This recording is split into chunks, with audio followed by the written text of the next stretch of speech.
E aí, meu povo, ficou na área. Depois de muito tempo desaparecido, com inúmeras produções inacabadas, frustradas por erros, cá estou aqui novamente para ficar de fato. Quero comentar dos filmes esteticamente Nick Macho, que é meu predileto. Donnie Darko, uma produção envolvente que ganhou um símbolo cult há décadas. Mesmo com seu longo lançamento lá de 2001, sua narrativa curta de detalhes sobre espaço dimensional e existencialismo ainda consegue manter mistérios que o deixam temporal e interessante, nunca dificulta sua total compreensão. Eu assisti essa obra 2 vezes. A primeira foi dublado, sendo a versão original dos cinemas, e a segunda foi legendada, um Director's Cut com explicações coerentes, e essa versão do diretor foi um porre pra achar, hein? Tive que recorrer a site rosto para assistir direitinho. Neste vídeo não garanto ter uma resposta concreta sobre a obra, pelo menos oferecer interpretações diversas. Então esteja ciente que você vai ficar sabendo de coisas que talvez possa tratar essa experiência, então esteja avisado. Agora se acomode aí melhor para me escutar, seja na cama, no jogo da sala, ou na cadeira game foltada da Oi. Use também o fone para uma experiência sonora aprimorada que tá começando o episódio. E roda a vinheta.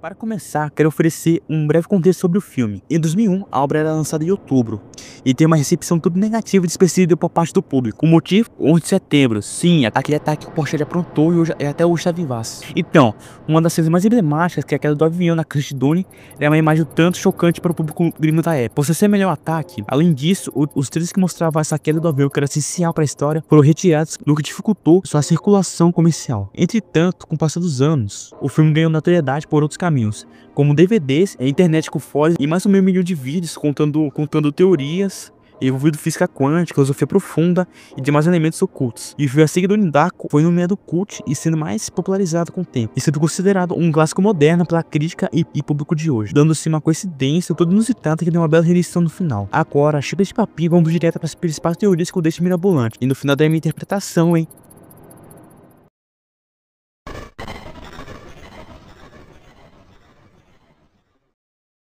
A teoria 1 sobre o universo tangente, que é o tanto conhecido para quem quis saber sobre a obra, mas para que eu busque saber e entender um pouco mais sobre o filme, foi uma bela sacada. O headcanon, junto com o livro A Filosofia de Viagem no Tempo, explica que há 2 universos que esclarecem sobre o motor do avião em queda. O universo primário é a nossa realidade, a linha do tempo principal estável e segura. O universo tangente é uma realidade paralela, estável e perigosa. Ela se forma quando um buraco de minhoca ou fenda temporal se abre no universo primário, geralmente por alguns poucos dias. A queda do motor do avião no filme é o evento que cria esse universo tangente. Donnie e outros personagens se tornam os receptores de mensagens desse universo tangente. Mas Donnie é um único que sabe que o mundo está prestes a acabar, a menos que o motor do avião seja devolvido para o universo primário. O problema é que o universo tangente está fadado a entrar em colapso e criar um buraco negro que irá engolir o universo primário. Para evitar isso, Donnie precisa completar essa missão. Em poucas palavras, o filme inteiro se passa no universo tangente. Criada pela queda da turbina, Donnie tem a missão de corrigir a falha e devolver a realidade ao universo primário, que é a nossa realidade a qualquer custo. Agora, nessa parte eu comento. É uma baita euforia como se a galera chegou nessa ideia com base no livro de Viagem no Tempo, que o filme oferece como suposta resolução, e mais um monte de gente mal dormindo no bagulho. Eu acredito que seja assim um admirável ponto de vista para quem tá começando a entender o desenrolar da história, mas não acho um ponto muito conclusivo que valida toda a trajetória da narrativa. Até dá um passo inicial, mas não cobre tudo, tá ligado? Certo, agora vamos pra próxima.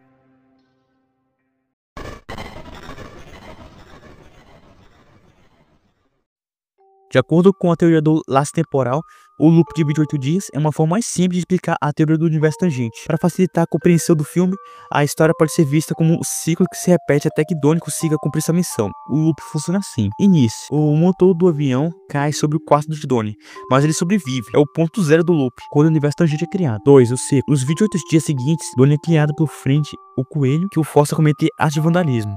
O objetivo de French é fazer com que Donnie devolva o motor ao universo primário, o que consertaria a linha do tempo. 3. O fim. Após 28 dias, o universo tangente entra em colapso e Donnie percebe o que precisa fazer. Ele volta no tempo para o momento em que o motor cairia e se deixa ser esmagado por ele. Assim, ele impede que o universo tangente seja criado. 4. Recomeço. O ciclo é quebrado. A linha do tempo volta ao normal e Donnie morre de forma natural. Entre aspas. Sei que na verdade é o destino que ele escolhe. O mundo continua e o motor nunca cai porque o evento é impedido.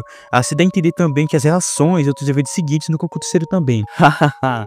Donnie basicamente fez pedido na própria vida. Então, essa teoria é uma outra maneira de entender a estrutura do filme. Mas a teoria do universo tangente para mim foi menos estendida e oferece uma explicação um pouco mais lógica dos eventos. Ela nos mostra que Donnie não é simplesmente um jovem com problemas, já que uma parte do filme dele com a psicóloga é revelado que Donnie é diagnosticado com esquizofrenia e está em tratamento. Mas ele ainda é uma peça fundamental porque os acontecimentos afetam a todos, sendo o destinado a salvar a existência de um colapso iminente. Sinceramente, não tenho muito mais a acreditar. É uma teoria que monta uma certa estrutura de 4 partes, tão bom capricho, eu não acredito ser minha visão concreta.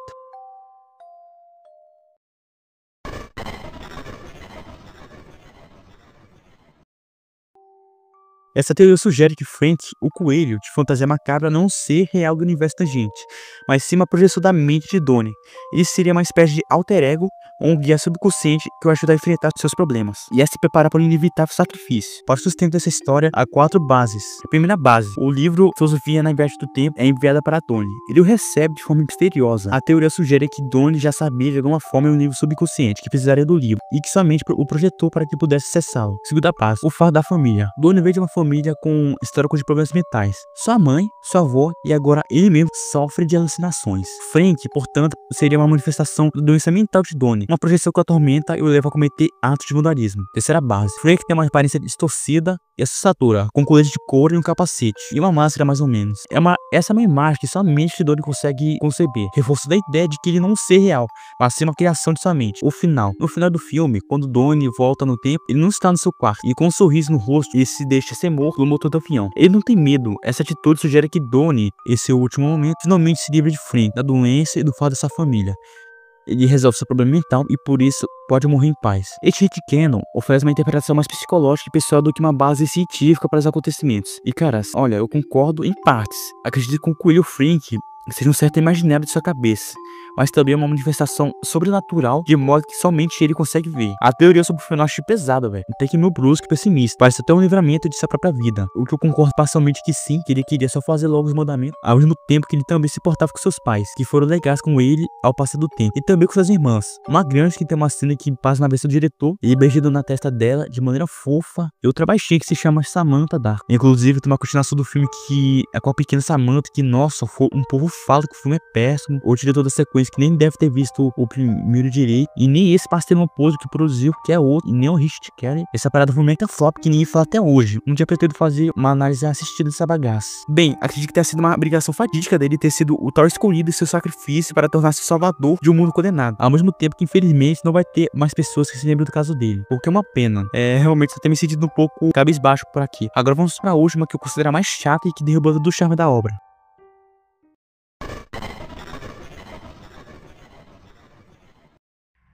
Agora, mais 2 teorias que são interpretativas e com forte teor espiritual sobre a obra. Eu vou desenrolando por parte para ficar menos bagunçado. A teoria do purgatório sugere que todo filme se passa num tipo de limbo espiritual. O Donnie não está vivendo uma vida real, mas sim um estado intermediário entre a vida e a morte, onde ele deve enfrentar seus medos, culpas e traumas. A queda do motor do avião seria o evento que o leva a esse purgatório. E o loop de 28 dias seria o tempo que ele tem para aceitar seu destino e fazer as pazes com seu passado. Nesse cenário, Frank, o coelho, seria uma figura angelical ou demoníaca, dependendo da interpretação. Ele poderia ser um guia que ajuda o Donnie a purificar sua alma, ou uma entidade maligna que o força a encarar seus pecados. O objetivo final é redenção. A única forma de alcançar paz é através do sacrifício final. Já a outra teoria, que é do sonho ilusório, embora menos popular entre os fãs, é a mais simples e direta. Ela sugere que todo filme é um longo e complexo sonho que Donnie tem após o motor do avião cair em seu quarto, sugerindo sua morte. Essa teoria é mais sonolenta, porque não existe uma análise profunda dos eventos ou da física quântica. Ao invés disso, ela interpreta que o coelho Frank é uma manifestação dos medos de Donnie, até o avião é o motor de partida do sonho, e o loop de 28 dias é o tempo que ele leva para processar os eventos e se preparar para o óbito. No final, quando Donnie acorda e dá uma risada, ele finalmente aceita seu destino e dorme em paz. O sonho é a forma que a mente dele encontra para processar sua morte iminente. Vamos lá, pode começar. A teoria do purgatório até achei interessante, levemente interessante também, mas não pegou muito, pois o fato dele morrer novamente parece algo que não oferece valor para a proposta dele e tudo que a gente viu no filme, ainda mais as relações, página namorada e também, o que explica também a cena filmada no final. Sonho? Pra mim não, cara, pra mim nem faz sentido isso. E a do sonho ilusório também é a mesma coisa, só que eu acho pior, eu deixei esse lance, acho uma merda. E não me cai bem saber que tudo, seja pessoas, mistérios, até reações de pessoas, seja só fruto da mente imaginária dele. Eu curto somente histórias que envolvem acontecimentos surreais paralelos em forma de sonho, como Matrix, A Origem, Páprica. O resto esquece. Mas é minha opinião, hein, como de qual das 4 teorias mais discutidas sobre o final engatando sua mente. Chegando nessa quinta teoria é uma minha interpretação. Eu li um pouco no livro e cheguei nessa conclusão, então siga meu raciocínio. A obra começa como se fosse um sonâmbulo perdido numa colina, mas esse detalhe inicial já esconde pistas. O carro do Frank passa logo ali, sinal de que a história não é linear. Donnie é um garoto com esquizofrenia em tratamento, que numa noite recebe a visita de uma figura estranha, um coelho humanoide nomeado Frank. Ele revela que o mundo vai acabar em 28 dias. Logo depois, a turbina do avião cai no quarto de Donnie, mas ele não morre. Aí começa a viagem. Aí, continuando a minha interpretação, o filme se passa em um multiverso onde linhas do tempo existem. Às vezes, objetos vazam de um universo para o outro, começa a turbina. Em cada ciclo, Donnie sempre acaba morrendo, mas as pessoas dos universos seguintes recebem ecos de memórias dos acontecimentos passados. É por isso que no final, Frank toca no livro ferido, Gretchen, que era a amada de Donnie, assina para a mãe dele no fim, como se já conhecesse. Donnie nesse universo específico teria acumulado todas as outras memórias de seus outros Donnies. Donnies alternativos, assim, né? E esse Donnie que a gente acompanha no filme seria um que já recebeu todos os tipos de chamado, e isso faz com que ele haja quase automaticamente, como se tivesse seguido um roteiro inevitável. Isso explica porque personagens parecem movidos por força além da lógica. Cada série é consequência natural de algo que já se repetiu em outros ciclos. Aquela gosma, entre aspas, ou rastro, seja como você quiser chamar, que Donnie vê saindo das pessoas é como uma representação visual desses caminhos do destino, mostrando as trilhas que já foram traçadas. No fim, ele escolhe o escolhido a ficar no quarto e morrer, interrompido o ciclo. É como se fosse uma espécie de seleção natural cósmica. E só assim o universo se encontra equilíbrio. Enquanto o coelho Frank, essa é uma das grandes brechas. O símbolo pode ter várias camadas, de figura do inconsciente até a representação visual do guia intermedicional. E talvez o mistério seja justamente em não haver uma resposta definitiva. Isso foi tudo que pensei quando escrevi uma página aleatória do Google Docs e fiquei parado escrevendo, pensando, apagando, escrevendo pra cacete até 1 hora. Essa é a minha interpretação que eu acredito ter funcionado, até 1 hora ou mais. Mas Donnie Darko nunca vai entregar uma resposta única, e talvez seja exatamente por isso que a gente não consegue parar de pensar nele, tanto por sua estética quanto por outros detalhes que são despercebidos, mas assistindo diversas vezes. Essa foi minha análise sobre o final que se conecta aos acontecimentos, e claro que tem mais uma montanha de teorias e outras visões sobre diálogos e personagens, mas não quero entrar muito no tempo, senão o vídeo dá 1 hora de edição. Eu sinceramente já posso me achar desgastado já o suficiente. Minha versão favorita do filme é o do corte do diretor de 2 horas e 15. Podem criticar e discernir sobre um monte de coisa, mas achei mais envolvente o olhar do diretor sobre a relação do Donnie com os pais e as páginas de viagem do tempo que se destacam em transição de algumas cenas. Pense numa obra de arte que deve ter sua narrativa e estilo de edição estudados porque procura produzir algo desapegado diferente das ideias tradicionais. Não é ação toda hora nem besteirão, são uma junção de filosofia existencial com um tom juvenil de conceitos melancólicos e livres do padrão. Não é à toa que a foto do meu canal é o Donnie com um headset fino da 25 de março, com uma vibe Y2K, né, que é bem antiga, assim, com um filtro. Eu procurei fazer com certa dedicação, então essa é uma homenagem para continuar usando até cansar. Mais ou menos assim. E você, acha que o Donnie foi vítima do destino ou mestre do próprio sacrifício? Obrigado por ter me acompanhado até aqui. Foi um baita trabalho para montar explicações coesas sobre um filme difícil de acompanhar de primeira, ou quase impossível se você não souber de uns detalhes antes. Mas estamos aí. Eu vou seguir com conteúdo novo a cada semana para não deixar o canal morto de novo. Também você pode aproveitar para me seguir em outras redes aqui na descrição.